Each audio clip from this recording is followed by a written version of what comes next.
KPK tentu melihat dari beberapa data yang sudah ada dilakukan sejak KPK berdiri sampai hari ini. Yang kemudian kebijakan yang dilakukan oleh KPK saat ini adalah kemudian tidak hanya melihat dari sisi tadi penindakan dan pencegahan. Jadi sebelumnya ketika melihat dari upaya pemberantasan korupsi dilakukan oleh KPK khususnya adalah di penindakan adalah penindakan terintegrasi dengan pencegahan. Hanya dua hal ini tadi kalau kata Mas Adnan adalah terkait dengan bagaimana membangun sistemnya.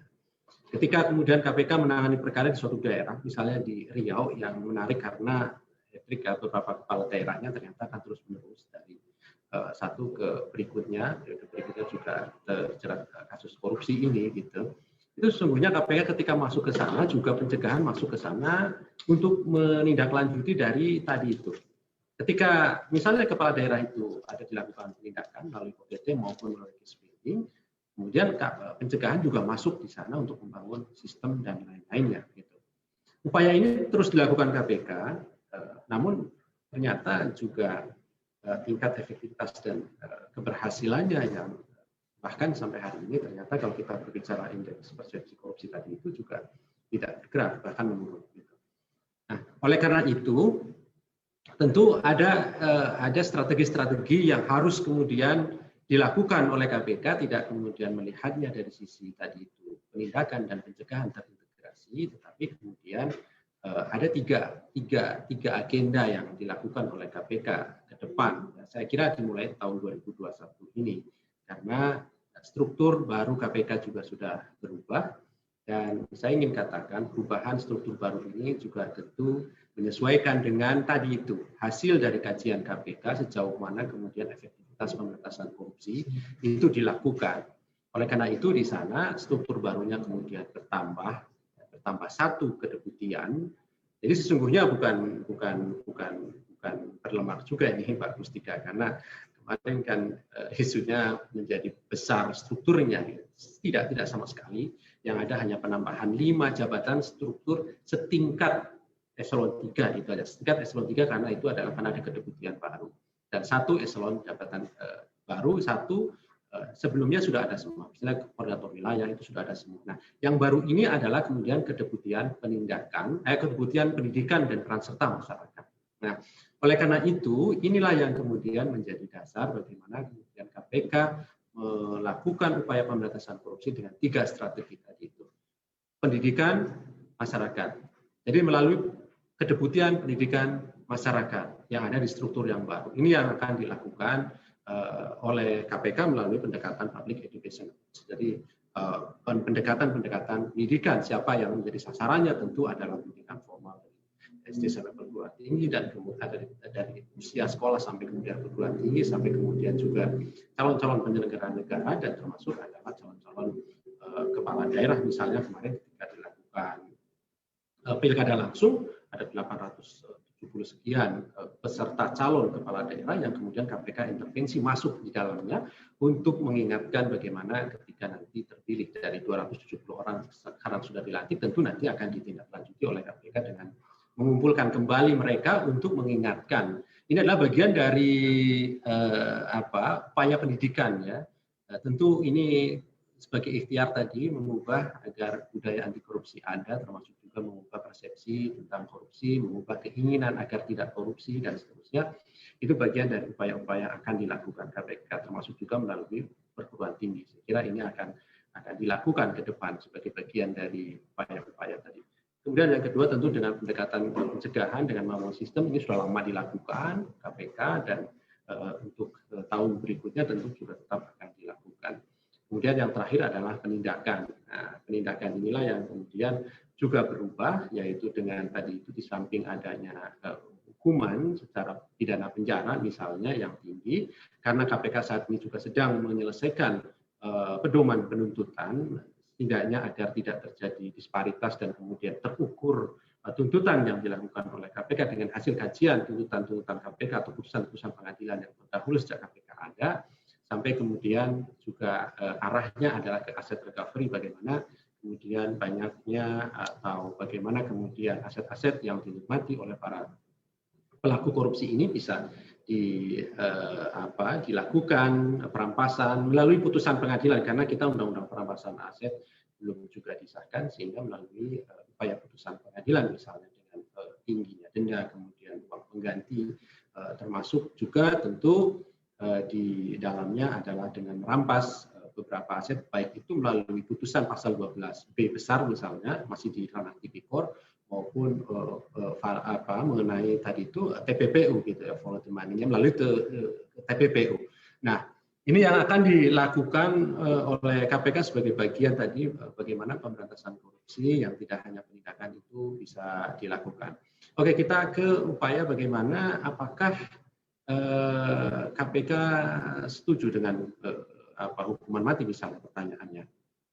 Saya kira KPK tidak dalam kapasitas setuju atau tidak setuju, tetapi secara normatif di pasal 2 ayat 2 Undang-Undang Tindak Pidana Korupsi sangat memungkinkan aparat penegak hukum, satunya tentu adalah jaksa penuntut KPK yang bisa menuntut hukuman mati, dan di pedoman tuntutan KPK juga sudah ada di draftnya ya, maksud saya draft pedoman tuntutan KPK juga sudah dicantumkan di sana bagaimana kriteria bisa diterapkannya hukuman mati, karena memang di undang-undang tipikor pasal 2 ayat 2 juga sangat memungkinkan, sekalipun bahwa di pasal 2 ayat 2 ada ketentuan di sana dalam keadaan tertentu, misalnya tadi itu bencana alam. Dan kasus yang sedang ditangani oleh KPK terkait dengan ini yang menarik adalah di Kementerian Sosial yang kemarin misalnya dari Wamenkumham juga kemudian kan dapat dilakukan tuntutan secara hukuman mati terhadap para pelaku ini, sekalipun sudah kami jelaskan bahwa saat ini pasal yang diterapkan oleh KPK adalah sangat tidak memungkinkan sejauh ini ya, karena pasal-pasal suap yang diterapkan sebagaimana operasi tangkap tangan atau tersangka yang hasil dari tangkap tangan sejak KPK ada sampai hari yang terakhir kemarin dilakukan adalah seluruhnya diterapkan pasal-pasal penyuapan, tidak ada pasal yang langsung ke pasal 2, pasal 3 misalnya seperti itu.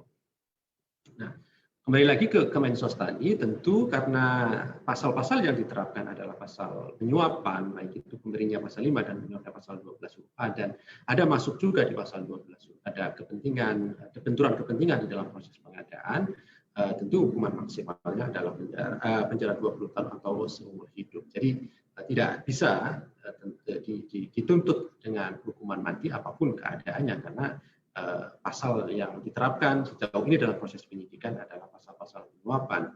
Sekali lagi sudah juga kami sampaikan di dalam perkembangan ini sedang kami lakukan upaya-upaya untuk mengembangkan lebih lanjut, mudah-mudahan nanti bisa memperoleh adanya 2 bukti permulaan yang cukup untuk diterapkan pasal-pasal lain, apakah itu undang-undang lain ataupun masih undang-undang tipikor, yaitu pasal 2, pasal 3, utamanya pasal 2 ayat 2 tentunya.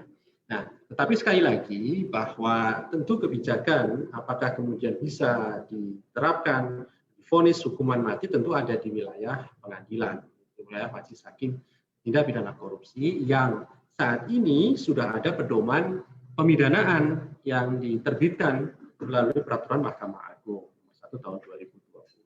Kita tahu dan kita bisa baca di sana bagaimana kemudian syarat-syarat bisa dijatuhi hukuman mati oleh majelis hakim yang menangani perkara tindak pidana korupsi pasal 2, pasal 3 utamanya. Ternyata kalau kita baca pun ada beberapa ketentuan yang cukup ketat saya kira di sana. Ada hal-hal yang memberatkan dan meringankan, ada dampak, ada kemudian beberapa hal yang kemudian perlu dipertimbangkan oleh majelis hakim.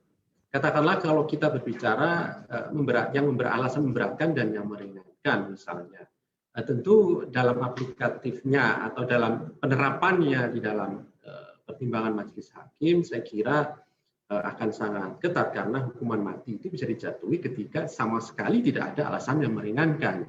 Nah, pertanyaannya apakah bagi penyelenggara negara itu juga bisa diterapkan hukuman mati dengan pertimbangan tidak satu pun alasan yang meringankan gitu. Jika ada satu alasan meringankan, maka tidak mungkin jatuh hukuman mati sekalipun pasal yang diterapkan unsur-unsurnya terpenuhi semua, karena ada alasan yang meringankan. Apakah itu kemudian, kalau kita baca ya, alasan meringankan di dalam perma ini cukup banyak saya kira, dan ini juga misalnya ya. Waktunya. Baik, nanti kita 1 menit lagi. Baik. Ya. Baik, nanti kita diskusi lebih lanjut aja mungkin ya. Ya, nanti barangkali nanti. Tapi kalau mau tambahin 1 menit nggak apa-apa. Oh iya. Baik. Tambahin 1 menit mungkin. Ya, jadi ingin saya katakan bahwa sekali lagi sangat memungkinkan kalau kemudian penerapan hukuman mati itu dilakukan itu dengan syarat-syarat yang sangat ketat di unsur-unsurnya, penerapan pasal-pasal 2 ayat 2 Undang-Undang Tipikor ini.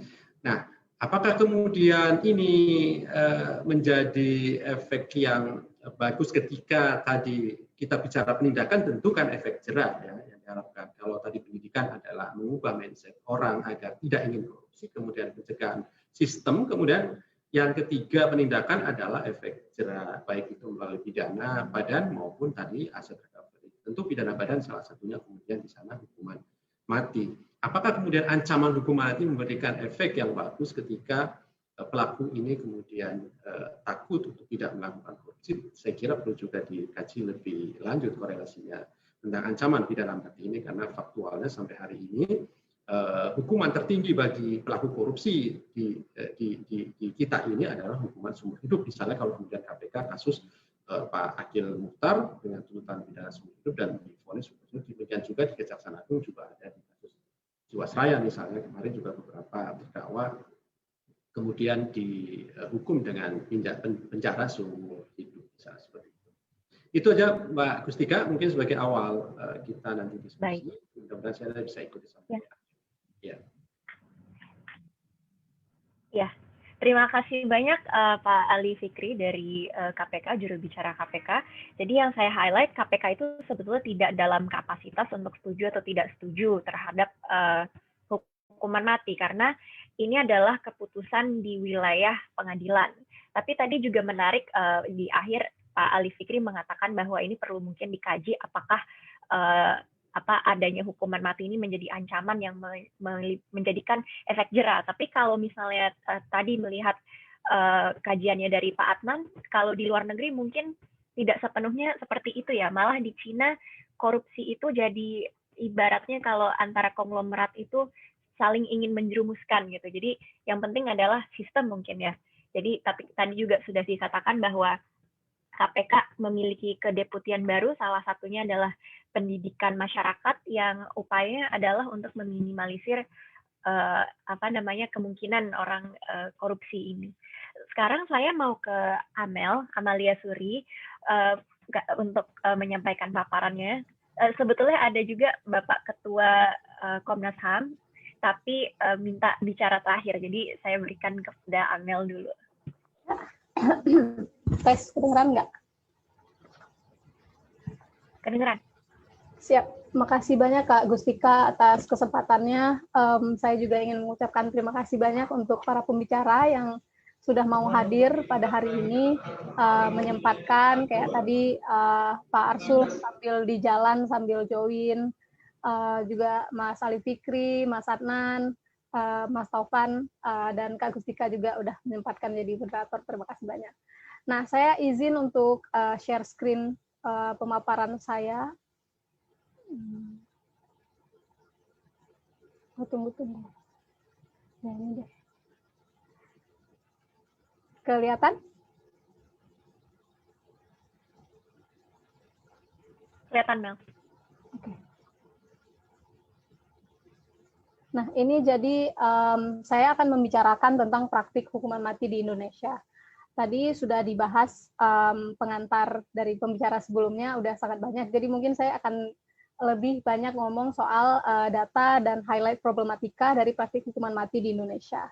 Nah, saya akan mulai dengan bahwa hak hidup ini adalah hak paling dasar yang nggak bisa dikurangin dalam keadaan apapun, dan hak ini dijamin oleh konstitusi. Walaupun sebenarnya kalau dipikir lagi agak ironis karena malah ada undang-undang kita yang masih melegalkan bahasanya hukuman mati, padahal hak hidup dijamin oleh konstitusi. Jadi ini sesuatu yang kontradiktif. Nah, situasi sekarang ini di level internasional, di akhir tahun 2009 itu sudah ada 106 negara yang secara penuh menghapus hukuman mati dari tatanan hukum positif mereka. Terus 36 negara itu masih punya hukuman mati, tapi sudah tidak melakukan eksekusi selama 10 tahun terakhir. Udah nggak pernah dipakai lagi, gitulah istilahnya. Nah, ini figur dari Amnesty International kalau kita mau lihat petanya. Jadi yang kuning ini negara-negara yang sudah menghapus hukuman mati, yang abu-abu tua itu yang masih ada hukuman mati di apa tuh namanya di undang-undangnya misalnya, tapi udah nggak pernah dipakai lagi, jadi udah di abolition dalam praktiknya gitu. Kalau yang abu-abu muda ini hanya digunakan untuk extraordinary crime, misalnya crime against humanity atau suatu semacam itu. Nah, kalau yang hitam itu negara-negara yang masih memperlakukan hukuman mati. Hanya ada sekitar 50-an negara di dunia, termasuk Indonesia, jadi kita minoritas gitu, yang menjadi negara yang masih mempraktikkan hukuman mati. Nah, kita masih mempraktikkan hukuman mati, ini mewarisi sistem hukum kolonial Belanda, walaupun sebenarnya lucu juga, karena Belanda sendiri itu sudah menghapus pelaksanaan hukuman mati di semua aturan hukum di negaranya tahun 1870. Jadi kita mengadopsinya setengah-setengah gitu. Once negara yang kita adopsi hukumnya menghapuskan hukuman mati, kok kita nggak ikutan gitu, kan agak lucu sebenarnya. Jadi Belanda sendiri yang sistem hukumnya kita adopsi itu udah menghapuskan hukuman mati. Nah, ini beberapa aturan hukum di Indonesia yang mengatur ancaman hukuman mati. Ini bisa teman-teman lihat, ada tentang senjata api, kemudian ada yang tentang pemberantasan korupsi, pengadilan HAM, narkotika, perlindungan anak. Ini beberapa, tentang terorisme juga. Ini beberapa aturan hukum yang masih yang menjadi legitimasi untuk praktik hukuman mati di Indonesia. Nah, lalu kalau di Indonesia sendiri, menurut hasil monitoring imparsial, hasil pemantauan kita, itu sejak tahun 1960-an sampai Oktober 2016, Indonesia itu sudah mengeksekusi 84 orang. Jadi kita sudah membunuh 84 orang secara legal sepanjang era reformasi dari tahun 98 sampai 2016. Itu pemerintah Indonesia mengeksekusi 45 orang terpidana mati. Untuk detailnya 25 orang kasus narkotika, kemudian 17 orang kasus pembunuhan berencana, dan 3 orang kasus terorisme. Kemudian selain kita masih melakukan eksekusi, walaupun sekarang memang belum ada, vonis mati di Indonesia itu juga terus meningkat setiap tahunnya. Seberapa banyak untuk sekarang ini? Jadi vonis mati di era pasca reformasi itu dari masa Presiden Habibie sampai dengan SBY, jadi dari tahun 98 sampai 2013, itu ada 197 vonis yang dijatuhkan di berbagai tingkat pengadilan. Apakah itu pengadilan negeri, pengadilan tinggi, sampai di Mahkamah Agung juga. Kemudian di periode pertama pemerintahan Jokowi, 2014 sampai 2015, itu ada 221 vonis mati. Kemudian di periode keduanya, jadi 2019 sampai 2021, jadi periode keduanya belum lama juga, itu sudah terhitung 115 vonis mati. Ini kalau ditambahin kan sampai berapa nih? 300-an lebih gitu, vonis mati hanya dalam periode 6 tahun. Sedangkan di masa Habibie sampai SBY itu sekitar 15 tahun gitu, vonis matinya cuma 197. Dan Jokowi di masa 5 tahun dia menjabat itu udah mengalahkan jumlah gabungan dari vonis masa Presiden Habibie sampai dengan SBY. Jadi ini menunjukkan apa ya, minimnya komitmen dari pemerintah untuk melindungi hak hidup masyarakatnya gitu.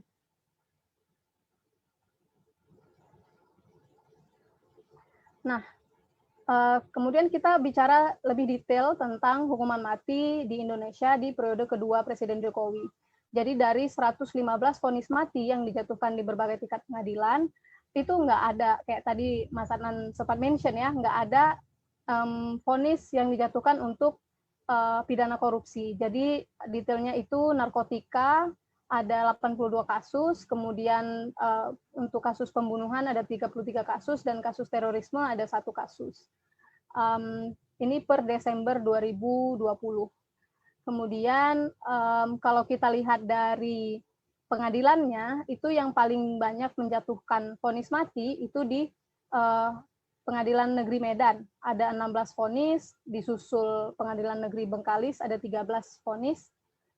Kemudian ada Pengadilan Negeri Palembang ada 9 vonis dan Pengadilan Negeri Batam ada 8. Kalau misalnya dilihat per provinsi, itu juara satunya Sumatera Utara, disusul Sumatera Selatan, kemudian Jawa Timur. Itu daerah-daerah yang masih banyak menjatuhkan vonis hukuman mati untuk terdakwa gitu. Dan ini sangat disayangkan juga karena ada romantisasi atau semacam kayak narasi gitu bahwa hakim yang berani menjatuhkan hukuman mati itu dianggap tegas, dianggap pemberani, dianggap gitulah, jadi di hype gitu. Jadi hakim-hakim pun semakin semangat gitu untuk menjatuhkan hukuman mati karena nanti mereka naik pangkat dan lain-lain sebagainya, yang sebenarnya sangat disayangkan gitu. Kemudian juga kalau dilihat dari kewarganegaraan, ada 6 orang warga negara Malaysia yang dihukum mati dan 109 warga negara Indonesia yang divonis hukuman mati. Kalau dilihat dari jenis kelamin, itu mayoritasnya memang laki-laki, ada sejumlah 109 orang juga, dan perempuan berjumlah 6 orang, ini 2 kasus narkotika, kemudian 4-nya kasus pembunuhan. Ini sumber dari pemantauan imparsial. Kemudian masih tentang hukuman mati di periode kedua Presiden Jokowi, sekarang saat ini lagi COVID pun, situasi pandemi seperti ini nggak menghalangi pengadilan untuk menjatuhkan hukuman mati. Jadi kalau dilihat waktu vonisnya itu malah paling tinggi tuh sekitar Maret, April, Juni, malah puncak-puncaknya COVID kan, ini kita masih PSBB yang pertama gitu. Tapi tetap aja hukuman mati langsung jalan, kan bertentangan ya, padahal kita lagi berusaha menyelamatkan nyawa, tapi di sisi lain kita juga dengan mudahnya gitu memvonis orang mati-mati gitu. Dan ini lucunya lagi, hukuman matinya tuh dijatuhkan via telekonferensi gitu, jadi via Zoom call rapatnya, kemudian nyawa dia disudahi via Zoom gitu kan sedih ya, tingkat kita di ghosting via chat aja sakit hati, apalagi tingkat hidup kita disudahi via video call, itu kan kayak sangat tidak etis gitu.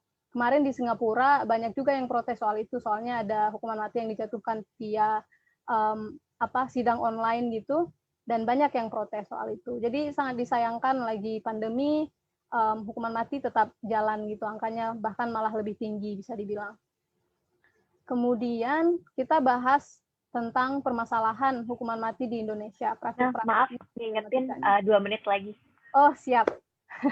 Jadi yang pertama, hukuman mati itu nggak sejalan dengan tujuan pemidanaan modern. Semangatnya itu semangat balas dendam, which is, sangat Jaksel.